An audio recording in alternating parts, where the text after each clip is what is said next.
কি হয়েছে রূপা? তোমার একটু মন খারাপ কেন? তুমি এত স্যাড হয়ে আছো কেন? বলো আমাকে। এত কষ্ট পাচ্ছ কেন? বলো। আন্টি, আমার মনটা একদম ভালো না। আমার মনটা খুব খারাপ, কি করবো বুঝতে পারতেছি না। কষ্ট পাচ্ছি খুব। জীবনে অনেক সমস্যা আসবে যাবে, এই জন্য মন খারাপ করতে নেই রূপা। শক্ত হও, ধৈর্য ধরো, সব ঠিক হয়ে যাবে। এভাবে ভেঙে পড়লে চলবে?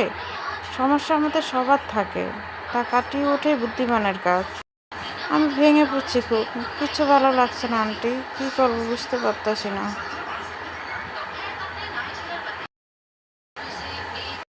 তুমি ভেতর থেকে ভেঙে পড়লে সেটা কখনো কাউকে বুঝতে দিও না, কারণ মানুষ সুযোগ পেলে ভেঙে যাওয়া বাড়ির ইটটা পর্যন্ত খুলে নিয়ে যায়। বুঝতে পেরেছো? এসব মাথায় রাখবে। এত ভেঙে পড়া চলবে না। সবাই সুযোগ নেবে তোমার। ভেঙে পড়লে শক্ত হও, ধৈর্য ধরো, সব ঠিক হয়ে যাবে। বুঝতে পেরেছো?